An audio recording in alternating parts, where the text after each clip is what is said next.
up in the sun. Yeah, yes sir. What it do, baby. It's again another time we come with this thing called Wooisms, man. Let's see, man. We are on episode 19. Yeah, 19, man. Almost a Twinkie. Almost, man. 19, man. We still out here venturing the world on our own. I know, right? You know, we 1 year removed from the parental's house. Yeah, man, we figuring it out. We figuring out slowly but We surely. made some mistakes at 18 and we ain't gonna make it at 19. I don't know. I think I did.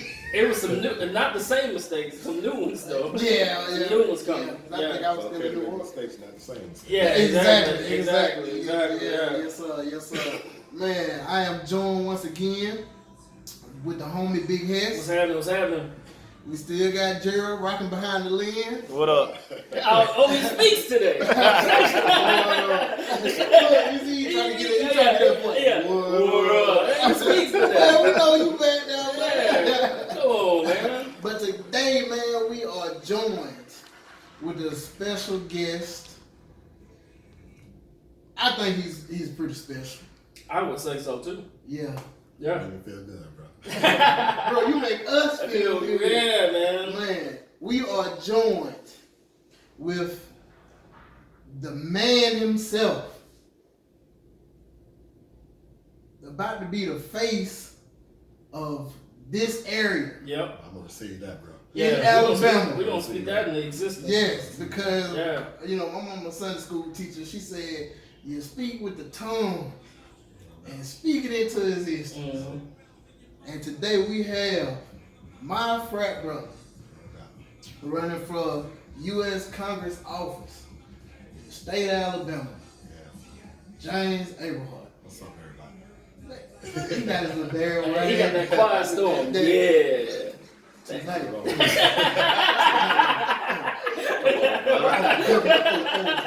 950. It's none other than James AVERHART. Yeah, it's got that keep sweat on WDLT going on. Smooth hits of the 70s, 80s, and today. What's that segment when like people call in to talk to Keith Sweat? I don't even know what the segment is, but they call in and be like, you know, yeah, like No, you know. And we ain't talking about the ones with us.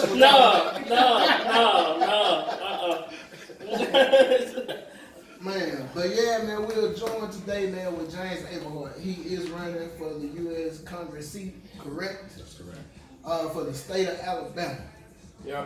Alabama 1st Congressional District. That is Yeah. Alabama 1st Congressional District. See, I'm not gonna say that I'm the most political person that is, but I'm trying to better myself in politics, and there's a few things that we want to discuss today. Yeah. And we reached out to his management team, you know, because we wanted to be professional. Yeah. I could have easily just picked the phone up and hit him up like, hey, bro, Text me like that. bro, I need you to come on. Nah, we gonna do it professional. So Wu didn't call this week. No. Kendrick called this week. Yeah. I got you. Yeah. I put my mature root hat on and it transformed to I became Kendrick, and I reached out and I said, hey, do you think AVERHART would like to come on the podcast this week? It's a topic we want to discuss. Yeah. She reached out, she said, give me a few. Yeah, he'll do it. I said, great. Yes. I'm on it, bro. And then she was like, well, what y'all gonna be talking about? I had to come up with an outline real quick, because I normally, that's normally, you can't do that. typically. I said, okay, let me shoot that. Then I ran about him, I said, hey, man, what y'all think of this? It's great. I said, all right, cool. But I already sent it out, so if y'all didn't like it, We just have to go. if y'all didn't like it, man, we would have had to roll with it. But yeah, man, we're gonna have a nice little conversation, nice little intimate black conversation today. Yeah. Man, I feel like for the last couple of weeks, man, we just been coming in here and discussing our people, man. It's been rough. It has been rough. It has been rough. And first and foremost, we have to give a rest in peace to another black male that has lost his life Yep. to the hands of police. Yep. Mr. Floyd himself Yep. in Minneapolis, Minnesota. Yep. If we all could just give a moment of silence to him and his family, please.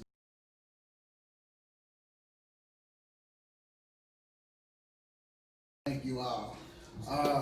Man, I honestly don't know where to start. I don't know where to start. I don't know if we should start with that, or we should start with the topic, that I presented first, or, what would y'all like to start today? Man, I think it would kind of be remiss if we didn't at least acknowledge it and talk about. That's the elephant in everybody's room right now. Right. It's of course it's tragic. It's tragic what happened to him.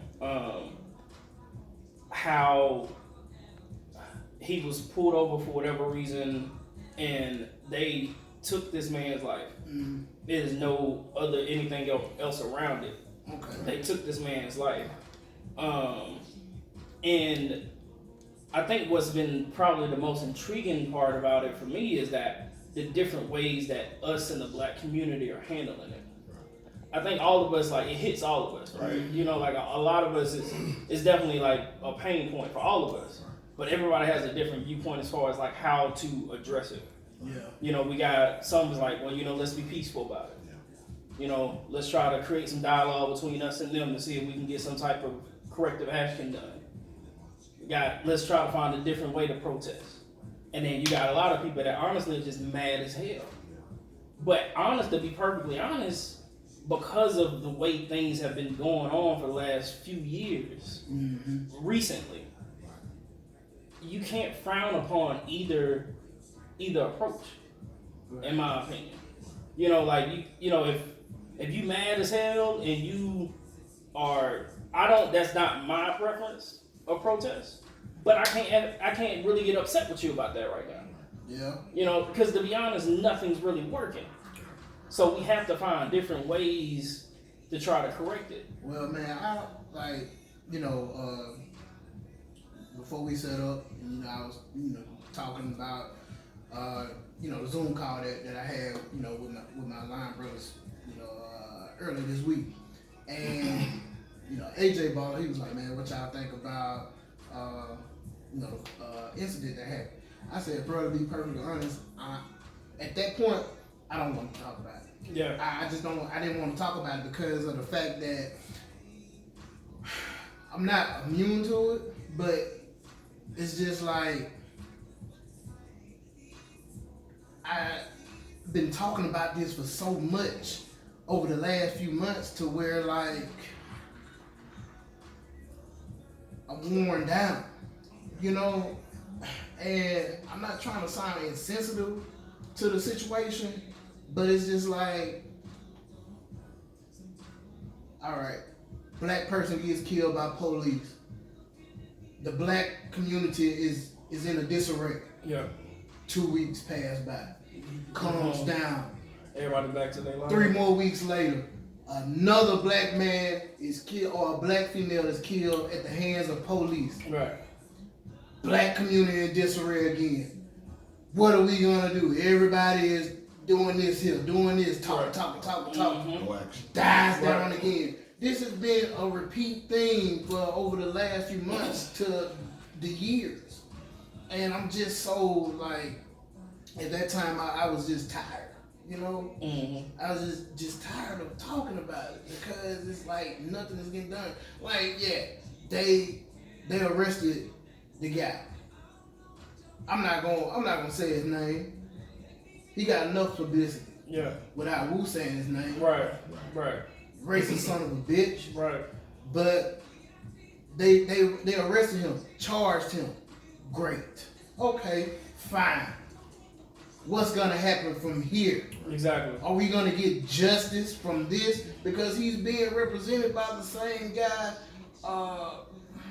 that represented one of these other cops and got off. I can't remember his name right now. I can't remember. I can't remember. You know who it was that he killed. But he represented one of these other cops. Got them off. I don't feel like nothing's gonna get done. They bumped it from a first degree to a third degree. What is like third degree or manslaughter? Third, yeah, third degree if convicted, 25 years. Yeah. With the possibility of parole if convicted. If. So I'm like, I don't. Okay, woohoo! I can't celebrate him being charged. Convict this motherfucker. Right. You know. Right. And then they went on and gave a whole list of offenses this dude had, man. Shooting people, beating people. Right. And administrative leave here and there. You know what I'm saying? It's like a little slap on the wrist. Hey, man, calm down. Go sit down. Right. Chill out. Yes, sir. Right. Back doing it again. Right. And what really got me the most, these two, man, him and Floyd worked together. They did security together. Did security, man, for years. It ain't like, 16. it ain't, yeah, it's not like, okay, one weekend, you know what I'm saying? 2 weekends, a month maybe, where you gonna work with somebody for 16 or 17 years and not know anything about them, not conversate at all. Right. Even if you don't like a person for 16 years. Yeah, sometimes history. Right. Yeah. Like, I heard that and I'm like, man, that has to be personal. Like, something happened to where, like, you know this dude, man. You know him. Right. You know? I'm just, bro, I'm frustrated. Like, and I mean, I don't blame, man. Look, all over the world right now, everybody protesting, burning shit up. Go ahead. Even here tomorrow, man, they supposed to be having a peaceful protest. How peaceful? I don't know. Yeah. So from where you sit right now, what does it look like for you? You know, first and foremost, I'm convicted in regards to this. You know, I'm hurt as well, bro. You know, first and foremost, it doesn't matter what the individual did, the brother did, Mr. Floyd. Doesn't matter what he did, he did not deserve murder to be murdered. Right. That's the first thing. Right. You know, as an individual with law enforcement history and background, you know, there should always be rules of engagement. Right. When you pull an individual, you know, the protocol that you must carry on with. Right. I mean, you did, I'm sorry to cut you off, but you're a military veteran. Right. How many years of service that you did? 30 years, 2 months, and 12 days. 30 years, 2 months, 12 days. I only did 9 years, can't remember the months or the days. But it's something that we go by as standard across the military, which is the rules of engagement. Yeah, that's right. And ain't nowhere in the rules of engagement it changes, it deviates, none of that. That's right. At all. Am I correct, You're sir? absolutely correct. You're absolutely correct. And that he showed and exemplified a knee to the neck, that's no way in. We don't even do that in combatives. I'm sorry to cut you Well, off. it's all good. You know, you just made me think of something. And I'm just going to jump into it. Right, go ahead. The picture that we see. Yeah. You know, it's that this officer has his knee on this let's say suspect neck at that time, because that's what it was. I just call it what it is. You know, I'm a pressure point control tactic instructor. The tactics that he utilized was totally illegal. You know, then you have three other officers and assistants, but putting your neck on an individual neck is totally against the law. Right. Period. That, because you have so many other options. If you talk about your rules of engagement, you always, no matter what you do, you use the least amount of force. Period. And it should be a force escalation. Right. It should be a force escalation. So it doesn't matter why he was pulled over. He did not deserve to die. And so it's hurtful and it's painful. As you stated, from my seat, I think I'm aspiring to be a politician. By no means am I a politician. I'm not a career politician, but I'm aspiring to be a voice at the table for all people. Yeah. First and foremost. But as a politician, I've been listening ear to the ground at our local representatives and, from the council, to the state, whether it's the Senate or the House of Representatives in Alabama, and so who's talking? Nobody's talking. Well, I haven't heard them. People want to speak. I don't know about you all. But the thing about it is, because it's a touchy subject, nobody want to piss anybody else off. But it's not a matter of pissing somebody off. With this, we cannot continue to dance around the mulberry bush. Right. Yeah. This is a subject, and nobody want to talk about race. Because it's a touchy subject. But in order to, in order to move forward and bridge the gap, you have to have the hard conversation. You have to be able to communicate and talk about the issues that are affecting the people. Yeah. Not just white people or black people, all people, Yeah. all genders, all races and religions. You have to have the conversation. There are so many ways, we always jump in a reactionary mode, from what I see. Not too often do we work and be proactive. And so that's what we need to do now. If I was downtown, and we may already have a, I don't know, a community relation officer, department head. You need to establish some programs. There's all kinds of organizations out here. You need to call everybody to the table at least once a month. You need to start to, create some programs and initiate some programs. Yeah. Especially with our law enforcement officers, because they are, whether it's law enforcement or firemen or EMT or whatever the case may be, you have to create some type of, recognition, like being in the military. Whereas, each month you recognize sensitivity training. You have to keep that on their mind. You have to always see what's working. Our leaders should be looking right now around the country and talk about and see the lessons learned. What are they learning in Atlanta, Chicago, New York? It doesn't matter what the issue may be, whether it's COVID-19, what's working, what's not working, how can we make it better? Because believe it or not, it's gonna come to our front door. Yeah. At some point in time. It may not be today, may not be tomorrow, maybe 3 months down the road, maybe a year down the road, but it's gonna come to our front door. Then what are we going to do? What are we going to be prepared to do? So we need to be proactive in our actions and what we're doing. We need to get off this thing that it's just about me. I got mine, you get yours. Yeah. Well, I think I've been like this before. We don't,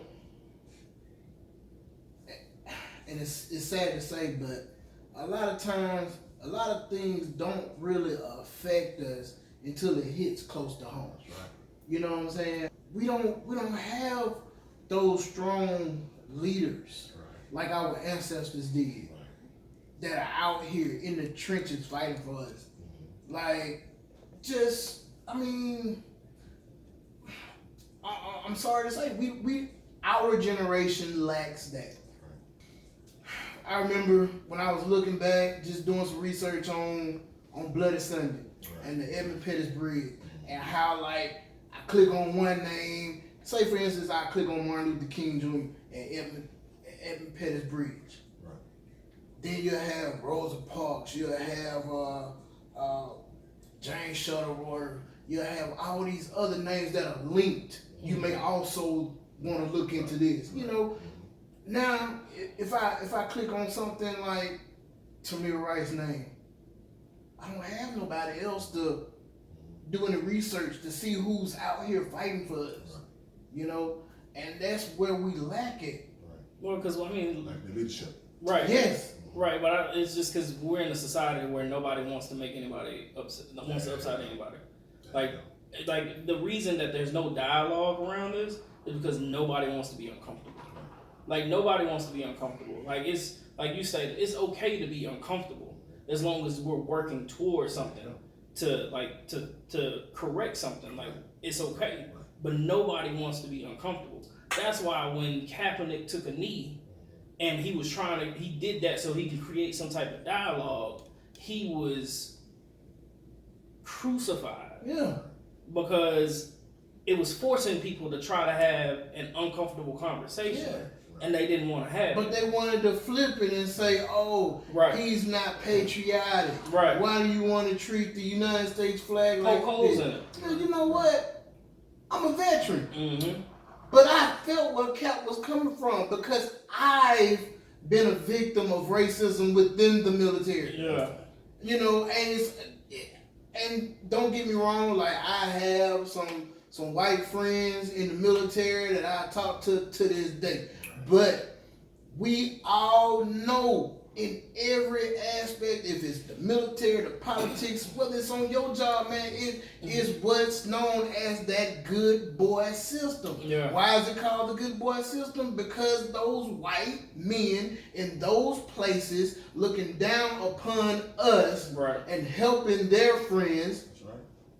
rubbing elbows, Mm-hmm. the good boys, Good Yeah. old boys. the good old boys. Right. Good old boys. You know what I'm saying? And we on the outside looking in, trying to get there, but we don't have nobody there. And then sometimes when you do have somebody there, this nigga like, oh, I got mine, you gotta get yours. There you Right. go. Right. You know what I'm saying? There you go. So we not only are we fighting the good boy system, but we fighting that good old Negro Right. system as well. There's a sense of division, divide and conquer. Yeah. Yeah. Let's continue to divide them, you know. Right. What they use now is money, Mm-hmm. position. What I just spoke about earlier. Yeah. Money, power, and prestige. Mm-hmm. Mm-hmm. That's what it's about. Yeah. Money, power, and prestige. And what they would do is, and this is what I've seen. I'm not talking about what I heard. This is what I know. And I've seen that in the last 10 months of running for office. Whereas you spread money around, you know, in the African American community, Mm-hmm. and it breaks the community up, Mhm. you know, and have them diverted to do something else in which they know in their heart what they should be doing. Why is it like that? Because society made us feel like niggas love free shit. Yeah. Yeah. Society made us feel that way. Oh man, niggas gonna love this. Yeah. What you was saying about Sandy Stimson? Oh, throw them niggas some tucker and some fish, And some Fago. fried fish. Fago. Oh, them niggas gonna eat that shit up, and I'm gonna have all the black votes. And guess what? He got him. That some bitch got him. Yeah. He got him. He got him. He got him. Shit, I ain't worried about nobody goddamn censoring my ass. I'm just one person. Right. Right. Oh well. Right. That's why we got the platform. Yeah. Yeah. Shit. Fuck it. You just keep it real and tell the truth, though. Exactly. And it's sad that it transpired. And so it's almost like a template has been created, Mm-hmm. and which others are following. You Mm-hmm. know, and they go to get someone from the African American community to kind of lead the way. Mm-hmm. Somebody that's connected, somebody that has a platform, somebody that has a great following. Right. You know, to lead that charter for them, somebody getting paid. It goes back to that money piece. Mm-hmm. You see?